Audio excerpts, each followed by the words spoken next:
Assalamualaikum warahmatullahi wabarakatuh. Perkenalkan, saya Erna Kusumawati, CGP Angkatan 7, Kabupaten Grobogan, Jawa Tengah. Pada kesempatan kali ini, saya akan berbagi aksi nyata modul 1.4 tentang budaya positif. Sebelumnya, perkenalkan fasilitator Bunda Umi Salamah, Magister Pendidikan, dan pengajar praktik Bapak Joko Susilo, Sarjana Pendidikan. Latar belakang, sekolah hendaknya menjadi tempat yang nyaman bagi murid.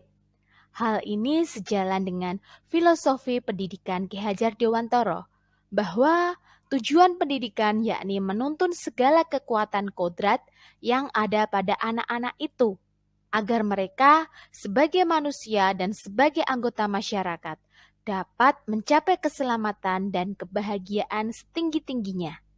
Salah satu cara yang dapat dilakukan yakni dengan membangun budaya positif. Budaya positif di sekolah dapat dibangun melalui keyakinan kelas dan menerapkan segitiga restitusi. Budaya positif menuntun siswa untuk melakukan hal positif sehingga membentuk karakter baik yang kelak akan bermanfaat bagi mereka. Tujuan aksi nyata: 1. Menciptakan murid yang merdeka dan memiliki disiplin diri yang kuat. 2. Membangun hubungan antara guru dengan murid. 3. Menumbuhkan budaya positif di sekolah dengan meyakini nilai-nilai kebajikan yang universal. Tolok ukur. 1. Terbentuknya keyakinan kelas melalui kegiatan kesepakatan kelas yang dilakukan antara wali kelas dan siswa. 2. Siswa mampu menerapkan dan menjalankan keyakinan kelas yang telah dibuat. Lini masa tindakan. 1. Menghadap kepala sekolah untuk menjelaskan pentingnya penanaman budaya positif dan keyakinan kelas di lingkungan sekolah, serta meminta izin untuk mendiseminasikan bersama rekan-rekan guru. 2. Melakukan diseminasi pemahaman dan penyebaran budaya positif bersama rekan-rekan guru. 3. Berkoordinasi dan berkolaborasi dengan semua wali kelas untuk membuat keyakinan kelas di kelas masing-masing. 4. Memantau, merefleksi, dan mengevaluasi keyakinan kelas yang telah dibuat. Dukungan yang dibutuhkan. 1. Dukungan dari seluruh warga sekolah, yakni kepala sekolah, guru, karyawan, dan murid SD Negeri 2 Kuwu untuk melaksanakan budaya positif di sekolah. 2. Dukungan dari orang tua atau wali murid. 3. Sarana dan prasarana untuk menumbuhkan budaya positif di sekolah. Assalamualaikum warahmatullahi wabarakatuh. Waalaikumsalam warahmatullahi wabarakatuh. Yang terhormat Ibu Kepala Sekolah SD Negeri 2 Kuwu, Ibu Lestari Sarjana Pendidikan. Yang saya hormati Bapak Ibu Guru SD Negeri 2 Kuwu. Acara diseminasi budaya positif oleh Ibu Erna Kusumawati, Magister Pendidikan, segera dimulai. Acara yang pertama, pembukaan. Bapak Ibu yang saya hormati, mari kita buka acara ini dengan bacaan basmalah bersama-sama. Bismillahirrahmanirrahim. Acara yang kedua yaitu acara inti diseminasi tentang budaya positif yang akan disampaikan oleh Ibu Erna Kusumawati, Magister Pendidikan. Kepada beliau dipersilakan.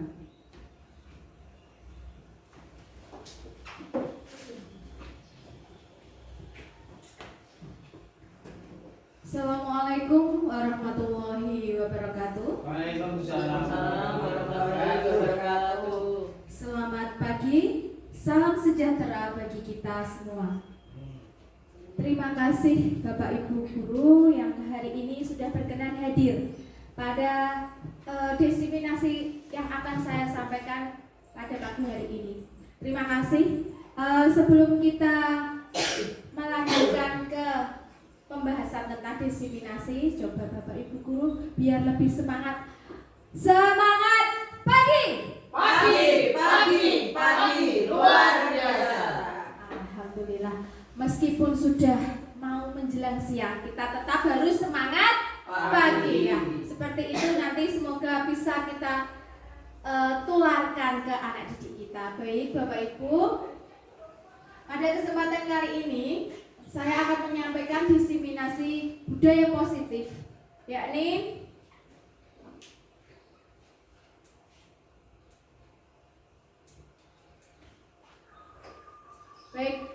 sebelumnya akan saya perkenalkan, ya ini fasilitator saya Bunda Umi Salamah, Magister Pendidikan. Kemudian pengajar praktik saya Bapak Joko Susilo, Sarjana Pendidikan, dan saya sendiri Erna Kusumawati. Kemudian sebelum kita lanjutkan, marilah kita fokus, kita tenangkan hati dan pikiran kita arahkan perhatian kita untuk fokus mengikuti diseminasi pada pagi hari ini. Setelah itu kita hadirkan rasa ingin tahu, kemudian rasa syukur kita yang nanti akan melahirkan kebijaksanaan bagi kita. Nah, Bapak Ibu, tentunya kita sudah tidak asing lagi nggih dengan slogan dari Ki Hajar Dewantara, yaitu ada yang pertama Engarso Sung Tulodo, kemudian Eng Madya Mangun Karso, dan selanjutnya Tukuri Handayani. Nah, kira-kira Bapak Ibu masih ini sudah di luar kepala ya? Engarso Sung Tulodo berarti di sini di depan kita harus memberi contoh. Selanjutnya Eng Madya Mangun Karso. Di tengah kita harus bisa memberi semangat. Kemudian selanjutnya Tukuri Handayani. Di belakang kita tidak hanya melihat saja, tetapi kita juga harus memberikan motivasi, memberikan semangat. Nah, semoga slogan itu senantiasa bisa memotivasi kita untuk melaksanakan pembelajaran dan sebagai pemimpin pembelajaran. Nah, mari kita ingat lagi, kita refleksi lagi, apa sih filosofi pemikiran Ki Hajar Dewantara? Nah, filosofi pemikiran Ki Hajar Dewantara ini adalah pendidikan, yang pertama pendidikan sebagai tuntunan. Kemudian selanjutnya ada menghamba bagi sang anak. Yang ketiga kodrat alam dan kodrat zaman. Yang keempat mengutamakan kearifan lokal. Yang kelima tempat bersemayam benih kebudayaan, dan selanjutnya adalah pembentukan budi pekerti. Selanjutnya, nah Bapak Ibu yang kami hormati, jadi perlu kita ketahui, perlu kita pahami, dan perlu kita tanamkan bersama-sama. Sebenarnya siswa-siswa anak didik kita itu adalah merupakan insan yang unik, merupakan manusia yang unik. Karena apa? Mereka memiliki potensi yang berbeda-beda, tidak sama. Antara siswa satu dengan siswa yang lainnya ini tidak sama. Selanjutnya, pendidikan berpusat pada siswa atau student center. Yang ketiga, menuntun sesuai kodrat alam dan zaman dengan mengutamakan kearifan lokal dan budi pekerti. Jadi anak yang atau siswa yang potensinya ini berbeda tadi, kita kembangkan sesuai dengan kearifan lokal di sekitar daerah kita, gunanya untuk menumbuhkan budi pekerti siswa tersebut. Selanjutnya, dalam melaksanakan pendidikan ini bukan hanya kita mengejar materi, bukan hanya kita mengejar atau berlomba-lomba mencapai target kurikulum, dan tidak hanya sekedar berlomba untuk mencapai prestasi. Tetapi apa? Apa Bapak Ibu yang harus kita tanamkan pada anak-anak? Budaya positif, benar sekali ya, budaya disiplin, benar sekali. Apa? Yang terlebih itu kita harus membawa anak didik, membawa siswa kita berkembang sesuai dengan karakter, dengan potensi yang dimiliki oleh anak itu sendiri. Jadi kita tidak boleh memaksakan. Nah, ini yang harus kita sama-sama tanamkan. Nah, sebelumnya mari kita apa ya? Kita pahami bersama-sama.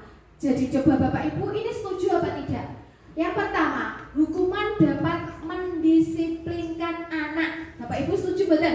Setuju. Kurang setuju. Setuju, Pak Narto setuju. Kemudian ada Bu Endang, Bu Atik. Coba kalau Pak Narto kenapa tidak setujunya kenapa Pak? Oh setuju. Oh jadi semuanya setuju nggak? Setuju. Saya tidak setuju. Bu Atik tidak setuju? Pak Narto setuju. Oh Pak Narto setuju. Kenapa Pak Narto setuju hukuman dapat mendisiplinkan anak? Karena Kenapa? nanti membuat anak nanti akan membuat anak patuh atau taat setelah nanti kan ada efek jera. Kalau dihukum, wah nanti saya melanggar lagi, dihukum lagi, enggak lah saya tidak mau melanggar. Berarti ada efek jera karena nanti anak akan jadi taat. Oh iya. Terima kasih. Nah, jadi menurut Pak Narto, dengan Pak Narto setuju bahwa hukuman dapat mendisiplinkan anak. Ya, karena menurut Pak Narto dengan anak mendapatkan hukuman, anak ini mendapatkan efek jera. Lah, kok nek aku dihukum, nanti kalau saya melakukan kesalahan dihukum, nanti pasti saya malu, saya dilihat teman-teman. Nah, itu bisa membuat efek jera. Nah, bagaimana kalau Bu Endang tadi tidak setuju? Mengapa Bu Endang tidak setuju bahwa hukuman ini dapat mendisiplinkan anak? Monggo Bu Endang. Terima kasih. Hukuman dapat mendisiplinkan anak, saya tidak setuju karena jika anak dihukum, maka nantinya mental anak tersebut kadang-kadang akan down. Karena dengan hukuman tersebut mereka akan yang jauh bisa diajak teman karena habis dihukum Pak Guru atau Bu Guru misalnya seperti itu. Jadi hukuman, apalagi kita sudah kurikulum merdeka, jadi hukuman itu tidak seharusnya diberikan kepada anak. Terima kasih. Terima kasih luar biasa Bu Endang jawabannya. Jadi menurut Bu Endang ini hukuman dapat mendisiplinkan anak ini Bu Endang tidak setuju karena nanti efek ke belakangnya si anak ini bisa down, bisa merasa malu, kemudian dia bisa merasa rendah hati karena nanti rendah diri karena diejek teman-temannya lah, mau dihukum toh seperti itu jadi Bu Endang ya. Nah, baik. Untuk yang kedua, pemberian hukuman dengan hal positif seperti membaca atau membersihkan halaman sekolah dapat meningkatkan disiplin anak. Setuju nopo boten? Setuju. Setuju nggih? Pemberian hukuman dengan hal positif. Jadi, anak-anak dihukum tetapi diberikan hal-hal yang positif. Misalnya membaca atau membersihkan halaman sekolah. Tujuan akhirnya ini nanti untuk pendisiplinan anak. Setuju? Setuju. Yang ketiga, memberi penghargaan dapat meningkatkan motivasi belajar anak. Setuju atau betul? Setuju dan tidak setuju. Jadi ada yang setuju, ada yang tidak setuju, ya. Karena bagaimana Bapak Ibu? Karena dengan memberi penghargaan ini, anak yang terbiasa mendapatkan penghargaan ini, aku senang aku. Nah seperti aku sudah melakukan ini nanti akan ya pasti dikasih hadiah, pasti dikasih iya mengharap. Nah jadi nanti anak ini terbiasa mengharap, ya terbiasa mengharap.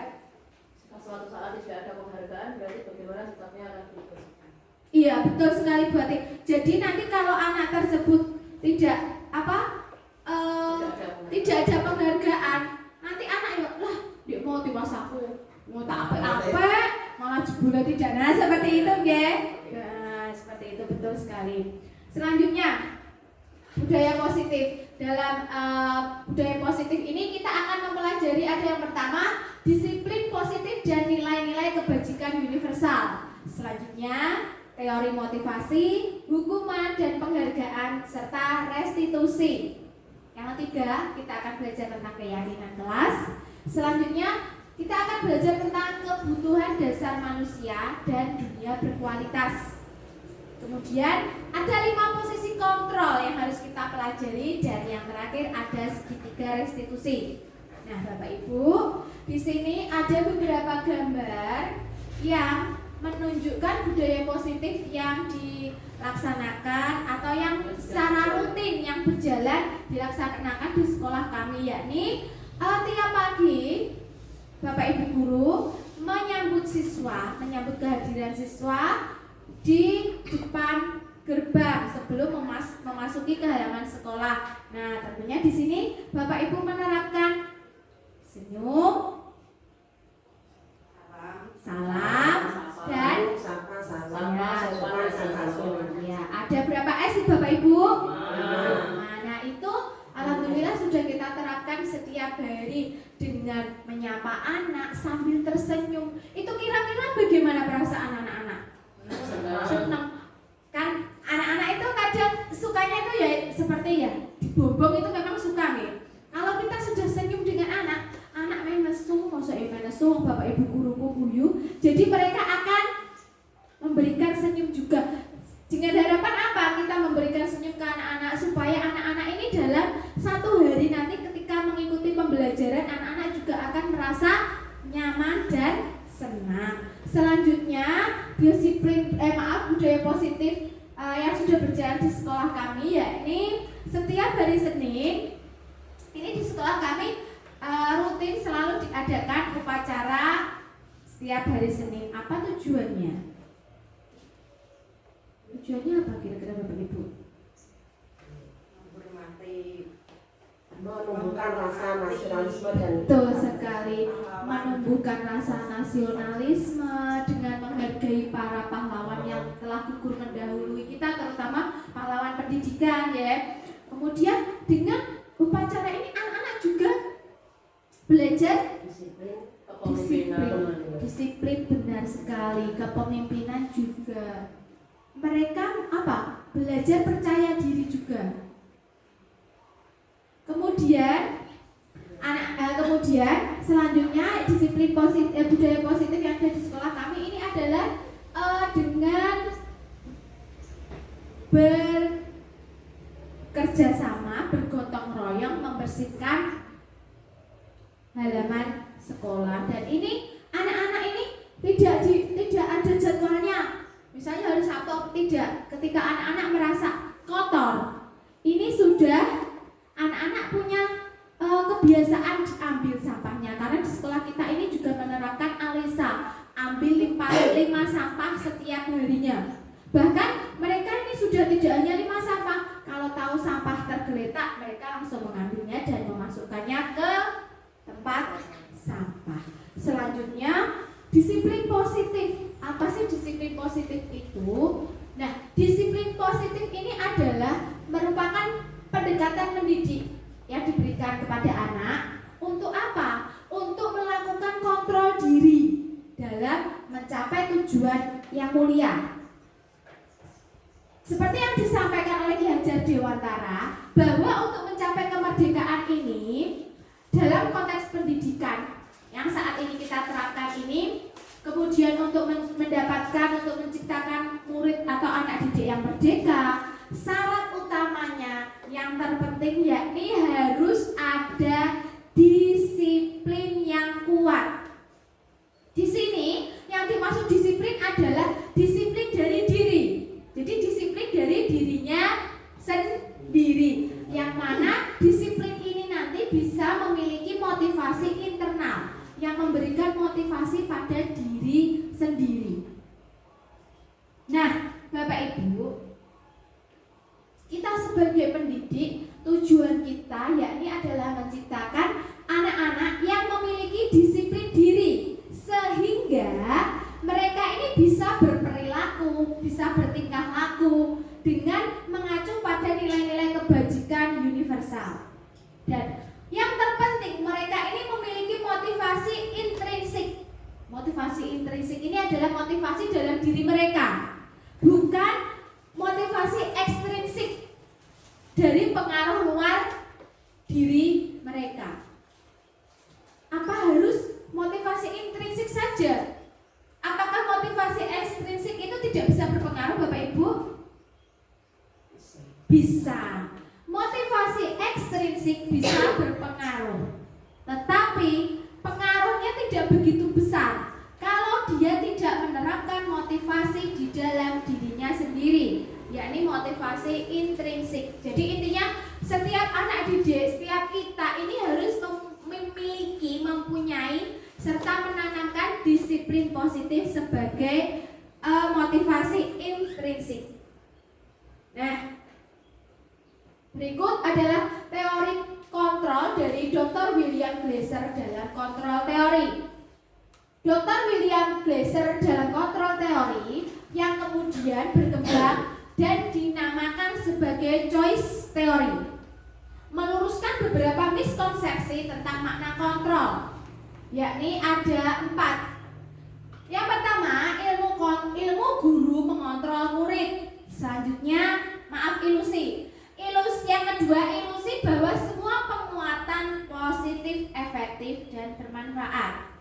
Selanjutnya, yang ketiga, ilusi bahwa kritik dan membuat orang merasa bersalah dapat menguatkan karakter.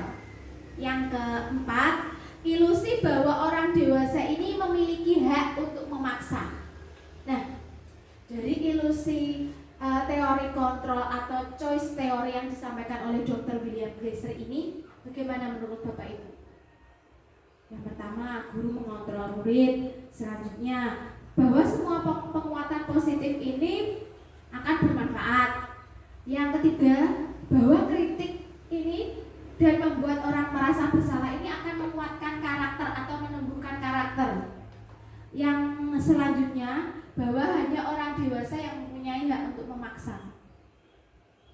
Kalau saya kok lebih cenderungnya ini setuju yang kedua ya, yang nomor 2 ya, bahwa ilusi ini semua penguatan positif akan bermanfaat. Kalau ini kita setujui ya, kita setujui. Nah, realitanya pada kenyataannya posisi kontrol dari seorang anak atau murid ini adalah hanya berada pada dirinya sendiri. Seperti tadi, merupakan motivasi intrinsik. Karena apa? Tidak ada seorang pun yang dapat mengontrol dirinya sendiri. Tidak ada seorang pun yang dapat mengontrol orang lain kalau bukan orang itu sendiri. Seperti itu. Baik Bapak Ibu. Nah, berikut adalah teori motivasi. Jadi, motivasi perilaku manusia tadi sudah saya sampaikan ada 2, yakni motivasi ekstrinsik dan motivasi intrinsik. Kita ketahui bahwa motivasi ekstrinsik adalah motivasi dari luar diri, dan motivasi intrinsik ini adalah motivasi dari dalam diri kita.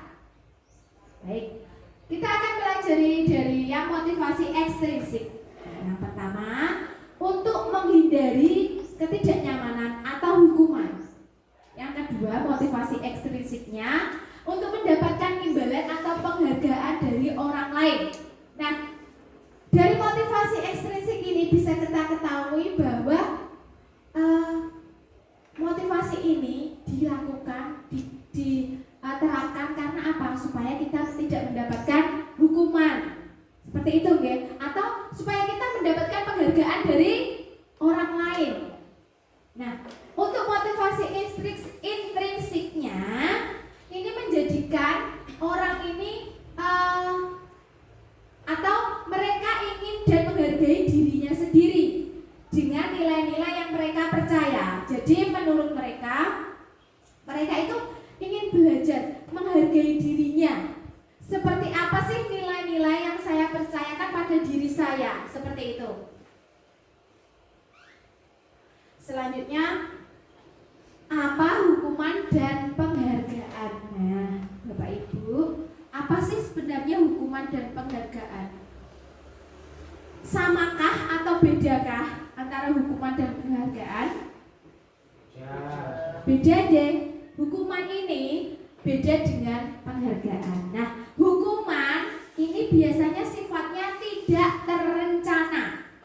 Berarti di luar kendali kita. Kemudian bersifat satu arah. Nah, ini menyakiti murid baik secara fisik maupun secara psikis. Maksudnya bagaimana? Hukuman yang kita berikan, karena hukuman tadi di luar kendali kita tidak pernah merencanakan sebelumnya. Hukuman ini akan berdampak menyakiti murid baik secara fisik maupun secara psikis. Selanjutnya, apa sih penghargaan ini? Nah, penghargaan ini adalah apa? Pemberian sesuatu yang efektif dalam jangka waktu pendek. Jadi jangka waktunya itu hanya pendek. Selanjutnya, menimbulkan motivasi ekstrinsik. Motivasi dari luar diri kita. Ya, yang ini yang harus kita garis bawahi. Dapat menimbulkan ketergantungan. Seperti tadi yang sudah disampaikan oleh Bu Endang dan Bu Ati, mereka akan tergantung. Oh, kalau saya melakukan ini, nanti saya akan mendapatkan ujian, mendapatkan penghargaan, mendapatkan reward dari Bapak Ibu Guru. Seperti itu ya. Nah, penghargaan atau hukuman ini adalah cara yang kita gunakan untuk mengontrol perilaku seseorang, sehingga akan menghancurkan potensi untuk pembelajaran yang sesungguhnya. Yang perlu diingat, dengan pemberian hukuman atau penghargaan ini bisa menumbuhkan sebuah kesadaran dari dalam diri murid untuk mereka yang ini baik untuk menghargai nilai-nilai kebajikan yang mereka percaya. Jadi mereka nanti akan lebih bisa memilih. Kalau kita sudah menerapkannya ke anak-anak, anak-anak paham, anak-anak nanti tahu, oh ini termasuk hukuman, ini termasuk penghargaan. Nah, bagaimana supaya saya tidak mendapatkan hukuman dan bagaimana supaya saya selalu mendapatkan penghargaan? Seperti itu. Nah, dihukum oleh penghargaan. Apa toh dihukum oleh penghargaan itu? Dihukum tapi diberikan penghargaan. Nah, bahwa penghargaan ini berlaku sama dengan hukuman.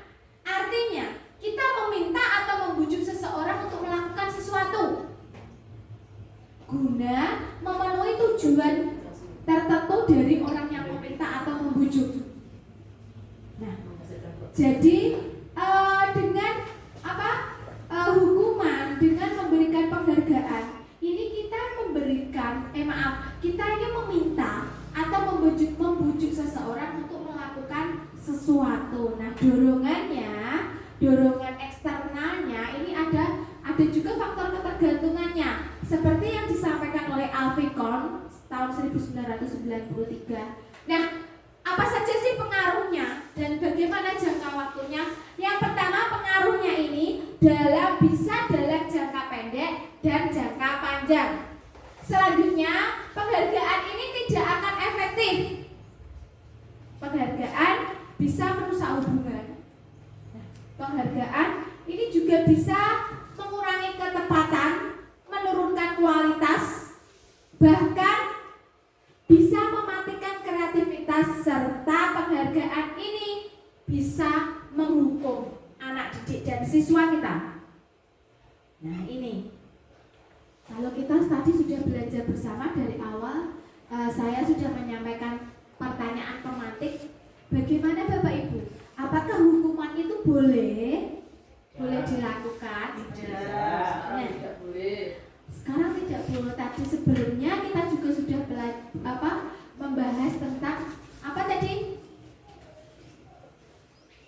Dihukum oleh penghargaan. Nah, dihukum oleh penghargaan. Nah, kira-kira apakah kita masih boleh memberikan penghargaan untuk murid? Tidak boleh. Tidak diriskan.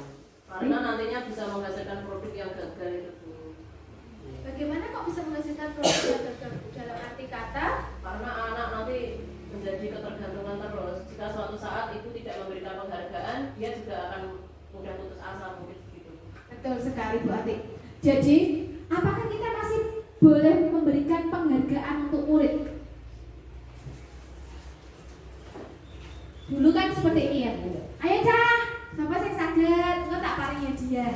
Nah, seperti itu. Dulu kita tuh sepaham di Bapak Ibu.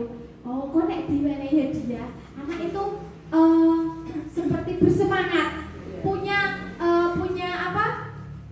ada dorongan, wah aku kudu piye iso supaya bisa melakukan sesuatu nanti akan mendapatkan hadiah.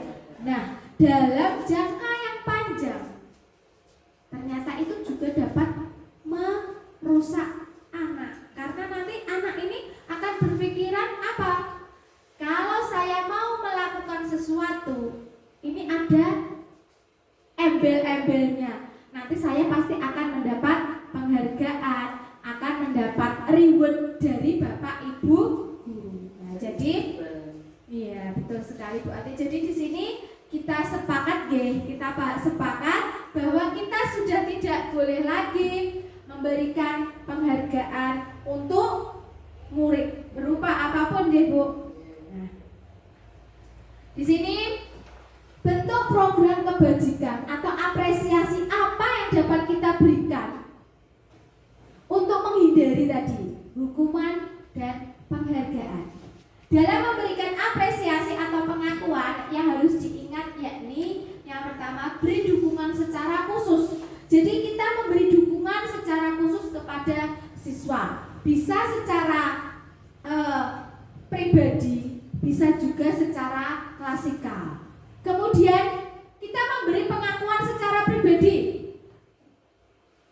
Selanjutnya kita bisa melakukan pengakuan atau memberi pengakuan kepada secara klasikal kepada semua murid secara bergantian. Misalnya ketika anak-anak kita memasuki kelas, ketika kita melihat keadaan kelas kita, keadaan kelas sudah bersih, papan tulisnya sudah tidak ada coretannya, anak-anak siap melakukan pembelajaran, kita harus mengapresiasi itu. Beda deh sama penghargaan. Apresiasi, kita harus menunjukkan apresiasi kita baik kepada perseorangan maupun secara klasikal. Itu pasti anak juga senang. Wah, alhamdulillah kelas kita pagi ini bersih sekali. Wah, berarti ini anak-anak ini sudah siap melaksanakan pembelajaran seperti itu.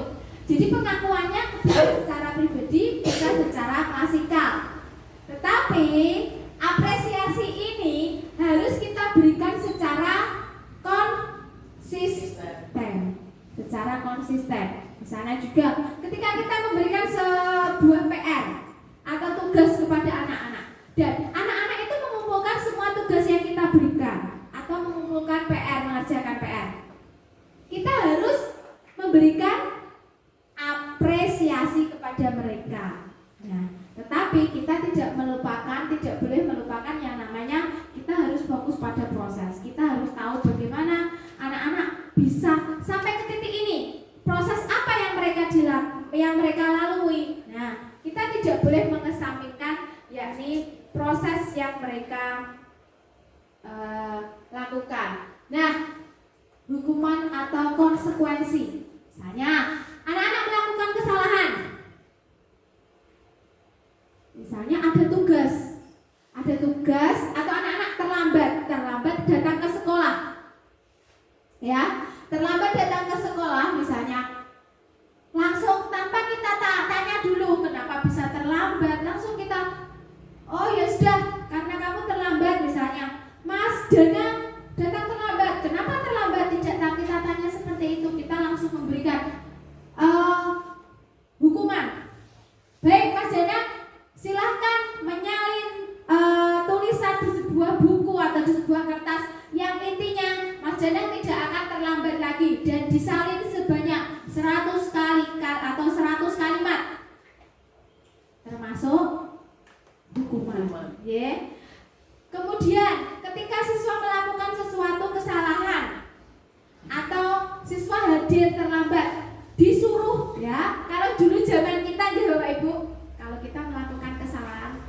sering diberi hukuman. Terlambat masuk ke sekolah, konmuteri, disuruh lari putar lapangan 10 kali nggih. Wis esuk durung sarapan, terlambat, masih dihukum suruh memutari lapangan 10 kali. Nah, ini termasuk hukuman. Kemudian murid diminta untuk push up 15 kali kalau karena tidak menggunakan masker ke sekolah. Hukuman atau konsekuensi? Hukuman. Menggantikan kertas tugas teman yang dicoret-coret. Jadi misalnya ada satu anak yang mencoret-coret kertas temannya. Kemudian anak tersebut menggantikan kertas atau tugas yang dicoret-coret tadi, ini konsekuensi. Membersihkan tumpahan air di meja tulis karena tersenggol pada saat belajar, ini merupakan konsekuensi. Selanjutnya, perbedaan hukuman dan konsekuensi. Jadi, apa sih hukuman? Bedanya apa dengan konsekuensi?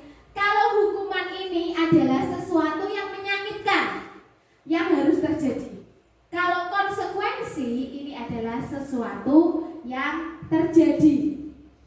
Kemudian hukuman ini bisa membuat sakit anak, baik fisik maupun psikis dalam jangka waktu yang lama. Sedangkan konsekuensi ini hanya membuat tidak nyaman dalam jangka waktu yang pendek. Kemudian dengan hukuman, anak ini akan membenci kedisiplinan.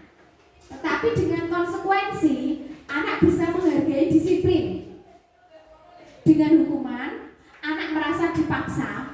Kemudian dengan konsekuensi, anak ini mendapatkan stimulus atau tanggapan.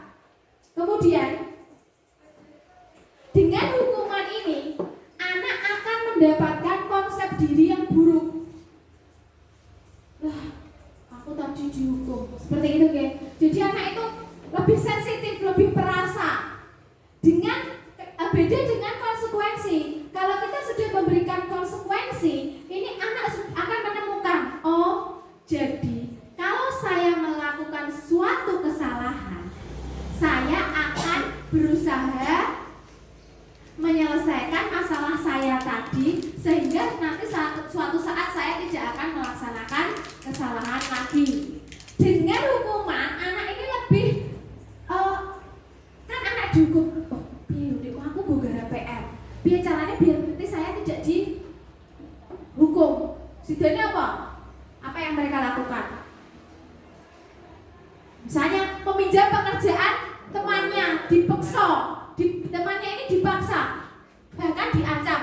Nanti kalau aku tidak dikasih jawab, ya tidak dikasih jawaban, tidak dikasih awas, tak cegat, tak jagasi seperti itu ya. Jadi anak untuk menyembunyikan kesalahannya ini, mereka hukuman ini hanya digunakan anak untuk menyembunyikan kesalahan. Tetapi dengan konsekuensi ini, anak akan belajar mematuhi peraturan. Oh iya, kalau ada PR, saya tidak mengerjakan, saya harus menerima konsekuensinya. Nah, anak akan lebih bisa merasakan bahwa konsekuensi dan hukuman ini adalah dua hal yang berbeda. Nah, identitas gagal. Ini ada identitas gagal dan sukses, perbedaannya seperti ini. Hukuman, sedangkan identitas sukses dari disiplin yang kita terapkan ini akan menghasilkan dua. Ada konsekuensi dan ada restitusi. Dengan hukuman, ini seperti tadi yang sudah saya sampaikan, adalah hal menyakitkan yang harus terjadi. Sedangkan konsekuensi ini adalah sesuatu yang harus terjadi. Nah, bedanya restitusi ini adalah pilihan. Jika seseorang melakukan kesalahan, melakukan perbuatan yang salah, anak akan diberikan restitusi, harus diberikan pilihan. Apa yang harus mereka lakukan? Ini perbedaannya. Anak juga tidak akan nyaman dalam jangka waktu panjang, sedangkan konsekuensinya ini hanya jangka waktu pendek.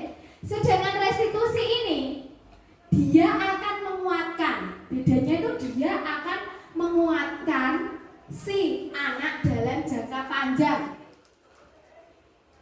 Kemudian bedanya antara hukuman, konsekuensi dan restitusi, misalnya si korban ini akan mendapat keadilan, mereka merasa adil, tetapi dengan konsekuensi ini korban ini bisa merasa diabaikan. Sedangkan dengan restitusi, dengan kita melakukan restitusi, si korban ini akan mendapat ganti. Seperti tadi misalnya kertas yang dicoret-coret, ya, tugas yang dicoret-coret oleh temannya. Misalnya si Anita sudah mengerjakan tugas, tetapi karena ulahnya si Andi, kertasnya dicoret-coret.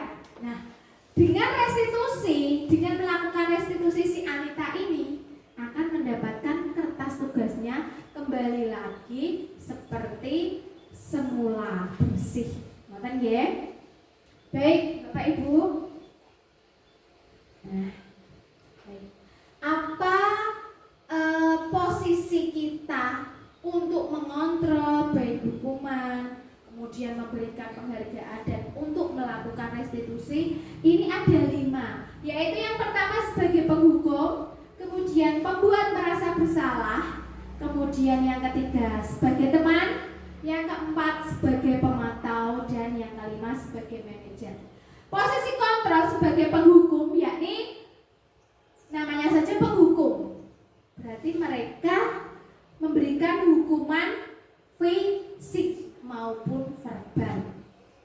Biasanya seperti ini, seperti kita sedang emosi kita yang meledak, nada suaranya tinggi, bahasa tubuh yang kita keluarkan itu seperti orang menunjuk seperti yang kita intinya pada posisi emosi yang tidak terkontrol. Seperti itu, kita menunjuk, menghardik seperti itu. Yang kedua, posisi sebagai pembuat merasa bersalah. Dengan pembuat merasa bersalah, ini akan membuat atau menggunakan keheningan otak untuk membuat orang lain merasa tidak nyaman. Jadi orang yang membuat orang tidak nyaman, kemudian merasa bersalah atau merasa rendah diri. Biasanya yang dilakukan ini dengan memelas, suaranya lebih rendah, kemudian lebih halus, dan bisa dengan ekspresi yang sedih. Bahasa tubuh yang digunakan, kita bisa merapat ke anak, kemudian seperti orang yang tidak berdaya, seperti lesu. Kemudian posisi kontrol ketiga, yakni sebagai teman. Dengan posisi sebagai teman, kita ini bisa melakukan hubungan baik untuk mempengaruhi seseorang. Nah, nada suara yang kita gunakan seperti bercanda, ramah, seperti bermain seperti anak-anak. Bahasa tubuhnya ini seperti kita memberikan senyum, kemudian ramah dengan anak seperti itu. Posisi pemantau yakni apa? Kita memantau, memberikan peraturan-peraturan dan konsekuensi. Nada bahasanya datar, bahasa tubuhnya formal resmi seperti itu. Sedangkan sebagai manajer, ini guru berbuat sesuatu bersama dengan murid. Jadi mendukung murid agar lebih bertanggung jawab, kemudian memberikan sesuatu, memberikan solusi dan menemukan solusi sehingga anak ini bisa menyelesaikan masalahnya. Biasanya bahasa tubuh yang digunakan ini suaranya tulus, bahasa tubuhnya ini tidak kaku dan mendekat ke anak. Nah, ini Bapak Ibu, kebutuhan dasar manusia yang harus kita pelajari. Yang pertama ada bertahan hidup, kemudian kasih sayang dan rasa diterima, yang ketiga penguasaan, yang keempat kebebasan, dan yang kelima adalah kesenangan. Ada survival, belonging, fun, power, dan freedom. Nah, Bapak Ibu sudah pernah membuat keyakinan kelas? Belum, ada yang Aku sudah. baru 2 tahu kemarin, baru dari itu.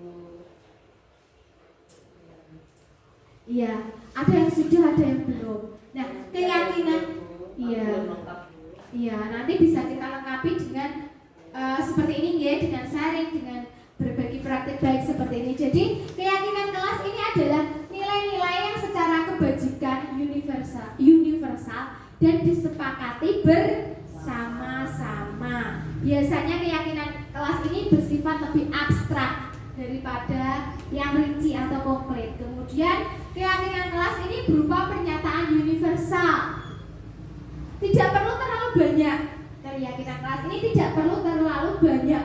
Nanti kalau terlalu banyak, siswa ini malahan bingung. Iki keyakinan kelas kuki sindi kok akeman seperti itu. Jadi tidak usah terlalu banyak, tetapi itu bisa kita terapkan di kelas kita, sehingga semua siswa ini dapat berkontribusi, dapat melaksanakan nyata dalam pembuatan keyakinan kelas. Kemudian keyakinan kelas ini kalau sudah dibuat, sudah fix, apakah bisa diperbarui? Bisa, sesuai dengan apa kejadian nanti seperti itu. Kemudian Bapak Ibu di sini dalam memberikan tadi hukuman dan penghargaan, kita sebaiknya menerapkan segitiga restitusi, di mana segitiga restitusi ini adalah suatu proses dialog yang digunakan oleh guru supaya murid ini menjadi lebih mandiri dan bertanggung jawab. Kemudian misalnya saat guru berada di dalam posisi manajer yang dikembangkan dalam motivasi intrinsik murid ini, sehingga murid ini bisa membentuk karakter si murid tersebut. Nah, segitiga restitusi ini terdiri dari apa saja sih Bapak Ibu? Yang pertama yaitu menstabilkan identitas, yang kedua memvalidasi tindakan, dan yang ketiga menanyakan keyakinan. Menstabilkan identitas itu bagaimana? Kita tanya, oh tadi maaf misalnya ada siswa yang terlambat. Maaf, tadi Mbak Tara kenapa terlambat? Berarti ini menstabilkan identitas, ya. Oh iya, tidak apa-apa. Kita menekankan seperti itu ya. Kemudian Bu Guru juga pernah kok melakukan kesalahan seperti itu. Nah, ini termasuk apa? Menstabilkan identitas. Bagaimana kalau memvalidasi tindakan? Misalnya, kenapa Mbak Tara pasti punya alasan. Kenapa Mbak Tara tadi bisa datang terlambat? Misalnya seperti itu. Pasti si anak nanti menjawab, punya jawaban. Ini namanya memvalidasi tindakan. Selanjutnya menanyakan keyakinan. Anak kita ajak lagi menanyakan keyakinan kelas yang sudah kita buat. Mbak Tara maunya itu jadi yang seperti apa sih? Jadi pribadi yang seperti apa? Seperti itu ya. Kemudian apa sih dalam keyakinan kelas di dalam kelas kita yang bisa kita terapkan? Nah, ini adalah termasuk segitiga restitusi yang ketiga, yakni menanyakan keyakinan kelas. Untuk videonya nanti Bapak Ibu tidak perlu saya tampilkan ya. Sudah saya share semua di akun di channel YouTube saya. Nah, Bapak Ibu, sebelum kita akhiri, ada beberapa refleksi. Hal baru apa yang mengubah paradigma saya? Jadi, tadi kita sudah belajar tentang hukuman, penghargaan, kemudian terus kita menerapkan ke segitiga restitusi. Ya, hal baru yang dapat mengubah paradigma saya itu seperti apa? Kalau Bu Atik bagaimana? Memperbaiki proses pembelajaran. Iya, memperbaiki proses pembelajaran, berpihak pada anak, meminimkan hukuman, kemudian meniadakan penghargaan, misalnya seperti itu ya Bu. Menerapkan disiplin positif, lebih menerapkan segitiga restitusi. menerapkan segitiga restitusi ketika ada Masalah. iya, ketika suatu anak itu ada masalah seperti itu, Nje. Baik Bapak Ibu, kira-kira kemudian apa yang akan kita lakukan misalnya untuk menciptakan disiplin positif tadi? Kita bisa lihat lagi kembali ke keyakinan kelas. Kita berusaha bersama anak didik. Oh, keyakinan kelasnya ini harus benar-benar kalian pahami supaya apa? Supaya tadi tercipta disiplin positif. Baik Bapak Ibu, demikian kiranya yang dapat saya sampaikan. tentang disiplin positif dan budaya positif yang sudah kami terapkan di sekolah kami. Demikian kiranya apabila ada kesalahan kami mohon maaf yang setulus-tulusnya. Akhir kata wabillahi taufiq wal hidayah. Wassalamualaikum warahmatullahi wabarakatuh. Waalaikumsalam warahmatullahi wabarakatuh.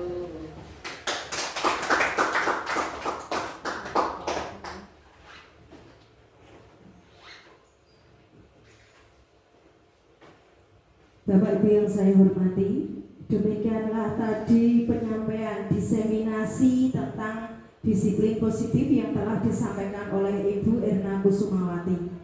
Acara selanjutnya yaitu sesi tanya jawab. Monggo Bapak Ibu yang ingin bertanya atau punya unek-unek bisa disampaikan di sini. Monggo silahkan.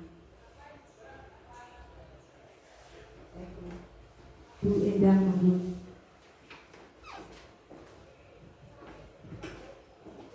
Terima kasih. Assalamualaikum warahmatullahi wabarakatuh. Waalaikumsalam warahmatullahi wabarakatuh. Yang saya ingin tanyakan itu juga ke anak didik saya, Bu. Kadang-kadang anak melakukan hukuman, melakukan kesalahan maaf, tetapi anak tersebut sudah diberitahu, diberi nasihat, bukan dihukum, Bu, sudah diberitahu, diberi nasihat. Mungkin anak itu kalau tidak diberi hukuman memang tidak jerah, tetapi karena hukuman untuk anak itu tidak boleh, apa solusinya? Biar ketika anak itu melakukan kesalahan, anak itu bisa jerah ataupun bisa refleksi diri. Artinya anak itu tidak akan mengulang kesalahan tersebut. Terima kasih. Assalamualaikum warahmatullahi wabarakatuh. Terima kasih Bu Endang atas pertanyaannya. Jadi apa yang kita lakukan ketika anak itu sudah diberi hukuman tetapi masih tidak jerah seperti itu, jadi sudah dinasehati juga tidak jerah. Nah, kalau itu Bu Endang, menurut saya itu kita kembali lagi ke kita sebagai guru. Yang saya pernah punya problem masalah seperti itu, dan saya sebagai guru ini sempat seperti itu. Ini murid sudah saya kasih hukuman, tak kadani sudah tak nasihati, tetap dia masih ya. Yang pertama yang harus kita lakukan, kita harus memberikan contoh atau teladan bagi siswa kita. Itu yang pertama. Kalau kita sudah memberikan contoh seperti itu, mereka masih belum berubah, berarti kita cari lagi cara selanjutnya. Yang kedua, saya biasanya Bu Endang menerapkan dengan saya ajak komunikasi, saya melakukan pendekatan dengan anak seperti itu. Tapi usahakan jangan secara klasikal. Jadi kita istilahnya individu, baik secara individu. Misalnya ketika anak itu jangan dipanggil ya. Biasanya kalau anak dipanggil itu wes aku ditinggali bu guru medikon apa seperti itu. Jadi iya, teman yang lain ya. Kita anak itu biar misalnya mereka waktu istirahat, misalnya mereka sambil bawa jajanan atau sambil mainan, kita yang mendatangi mereka, kita tanya, Mas, kita nasihati dan bilang, Mas, kenapa toh kok masih usil dengan temannya, kan sudah dapat hukuman, sudah dinasihati Bu Erna, kok masih seperti itu, ada yang salah mungkin, atau di rumah, misalnya seperti itu. Jadi kita lebih komunikasinya kita tambah dengan anak tersebut. Bisa jadi anak tersebut itu sebetulnya bukan tipe anak yang usil, tapi anak itu mau mencari perhatian guru dan teman-temannya. Bisa jadi karena anak itu tidak diperhatikan di rumah. Seperti itu beda. Itu yang sementara ini bisa saya lakukan. Seperti itu saya praktekkan ke anak-anak. Dan kita tadi kalau sudah menjadi figur contoh guru yang baik, itu anak-anak itu pasti merindukan kita. Kalau kita tidak datang bingung nek ngulei. Jadi kalau mereka sudah senang terhadap kita, apa yang kita sampaikan itu pasti lebih mudah dipahami anak, dan anak itu pasti mau cerita nanti kalau kita lakukan pendekatan. Seperti itu Bu Endang. Mungkin butuh kasih sayang. Nah,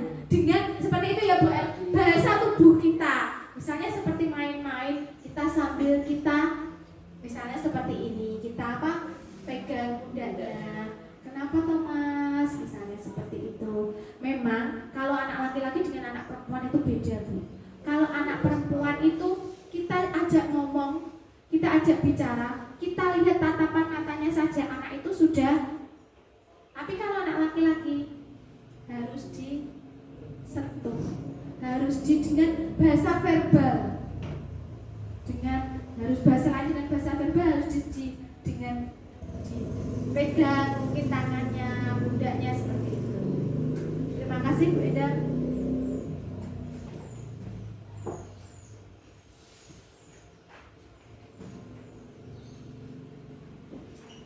Bapak Ibu yang saya hormati, ini tibalah saatnya di penghujung acara yang terakhir yaitu penutup.